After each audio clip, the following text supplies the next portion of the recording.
اللہ الرحمن الرحیم۔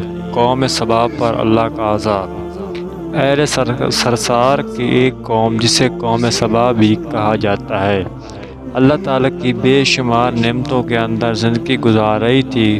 یہ قوم عظیم تہذیب و تمدن کی مالک تھی۔ حضرت داؤد علیہ السلام اور حضرت سلیمان علیہ السلام کی باعظمت حکومتوں کے بعد ان کی حکومت زبان زد خاص و عام تھی۔ کہا جاتا ہے اگر یہ لوگ گندم کے مغز سے آٹا پس کر روٹیاں پکاتے تھے، لیکن اس سے برعکس وہ اس قدر اسراف کرنے والے اور ناشکرے تھے کہ انہی روٹیوں کے ساتھ بچوں کا پاخانہ صاف کرتے تھے۔ بعد ازاں ان آلودہ روٹیوں کو اکٹھا کرنے سے ایک پہاڑ بن گیا تھا۔ پھر ایک صالح شخص نے وہاں سے گزرتے ہوئے ایک عورت کو دیکھا جو روٹی کے ساتھ بچے کے پکانے کے مقام کو صاف کر رہی تھی۔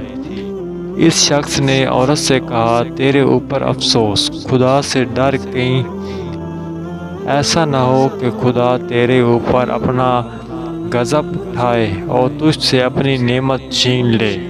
اس عورت نے جواب میں مذاق اڑایا اور مغرورانہ انداز میں کہا، جاؤ جاؤ، گویا مجھے بھوک سے ڈرا رہے ہو۔ جب تک سار جاری ہے مجھے بھوک سے کسی قسم کا کوئی خوف نہیں ہے۔ کوئی زیادہ عرصہ نہیں گزرا نہ تھا کہ اللہ تعالیٰ نے ان لوگوں پر اپنا غضب اٹھایا۔ پانی جو کہ زندگی کی بنیاد ہے ان لوگوں سے چھین لیا، یہاں تک کہ فیض نازل ہوا۔ بات یہاں تک پہنچ گئی کہ ان کی ذخیرہ کی ہوئی تمام غذا ختم ہو گئی۔ آخر کار وہ مجبور ہو گئے کہ انہیں آلودہ روٹیوں پر ٹوٹ پڑے جو ان لوگوں نے اکٹھی کر کے پہاڑ کے مانند ڈھیر لگایا ہوا تھا، بلکہ وہاں سے روٹی لینے کے لیے صف لگتی تاکہ ہر کوئی وہاں سے اپنے حصے کی روٹی لے سکے۔ کفران نعمت فتح اور ان کی بدحالی کے بارے میں متعدد روایات موجود ہیں۔ سورہ نحل کی آیت نمبر 112 اور 113 میں یوں ارشاد ہے، اور اللہ نے اس بستی کی بھی مثال بیان کی ہے جو محفوظ اور مطمئن تھی۔ اس کا رزق ہر طرف باقاعدہ آ رہا تھا، لیکن اس بستی کے رہنے والوں نے اللہ کی نعمتوں کا انکار کیا تو خدا نے انہیں بھوک اور پیاس کا مزہ چکھایا، صرف ان کے ان اعمال کی بنا پر کہ جو وہ انجام دے رہے تھے۔ اور یقیناً ان کے پاس رسول آیا تو ان لوگوں نے ان کو جھٹلایا، تو پھر ان تک عذاب آ پہنچا کہ یہ سب ظلم کرنے والے تھے۔ اسی قوم سبا کے بارے میں ایک اور واقعہ بیان ہوتا ہے کہ ان لوگوں نے اپنی زراعت کو بہتر طور پر کاشت کرنے کے لیے پانی ذخیر کرنے کی خاطر بلکہ دو پہاڑوں کے درمیان ایک بہت بڑا بند مرب تعمیر کیا ہوا تھا۔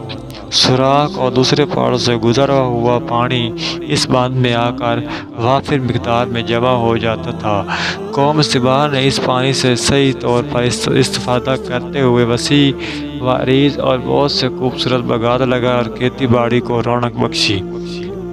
ان باغات کے درختوں کی شاخیں اور قدر پھولوں سے لدی ہوئی تھی کہ کہتے ہیں اگر کوئی شخص اس سر پر ٹوکری رکھ کر ان کے نیچے سے گزرتا تو پھل خود بخود ٹوکری میں گرنا شروع ہو جاتے اور قلیل مدت میں ٹوکری تازہ پھلوں سے بھر جاتی۔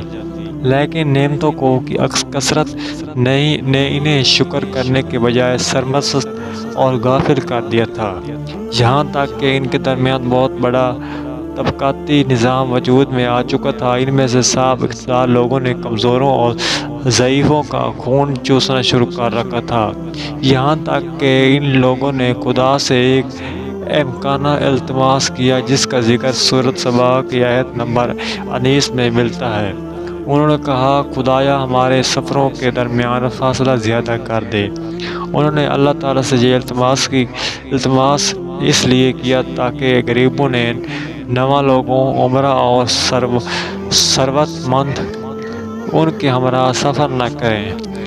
ان کی خواہش یہ تھی کہ آبادیوں کے درمیان خشکی ہو اور فاصلہ بہت زیادہ ہو تاکہ تہی دست اور کم آمدنی والے لوگ ان کی طرح سفر نہ کر سکے۔ اللہ تعالیٰ نے ان کی مغرور پیٹ کے بیچاریوں پر اپنا غضب نازل کیا۔ بعض روایتوں کے مطابق ان مغرور لوگوں کی آنکھوں سے دور سرائے چوہوں نے مرب نامی بند کے دیواروں پر حملہ کر کے انہیں اندر سے کھوکھلا کر دیا۔ ادھر سے بارشیں زیادہ ہوئیں جن کی وجہ سے سیلاب آ گیا۔ اس باندھ میں پانی بہت زیادہ اکٹھا ہو گیا۔ اچانک باندھ کی دیواریں ٹوٹی، اس ایک بہت بڑا سیلاب آیا جس میں تمام دیہات، آبادیاں، مال مویشی بغاوت کیے، ان کے محل اور گھر پانی میں غرق ہو کر نابود ہو گئے۔ ان کے باغات اور زراعت میں سے صرف بیری کے درخت اور کچھ جھاڑیاں بچی تھیں۔ کچھ الحان پرندے وہاں سے کوچ کر گئے تھے، جبکہ الوں اور کوؤں سے نے قوم سبا کے کھنڈرات میں اپنے گھونسلے بنا تھے۔ اس بات کا ذکر سورۃ سبا کی آیت نمبر 15 اور 16 میں ملتا ہے، اور آخر میں سورۃ سبا کی آیت نمبر 17 میں قرآن کریم میں اس کا واقعہ یوں نتیجہ نکالا ہے: یہ ہم نے ان کی ناشکری کی سزا دی ہے، اور ہم ناشکروں کے علاوہ کسی کو سزا نہیں دیتے۔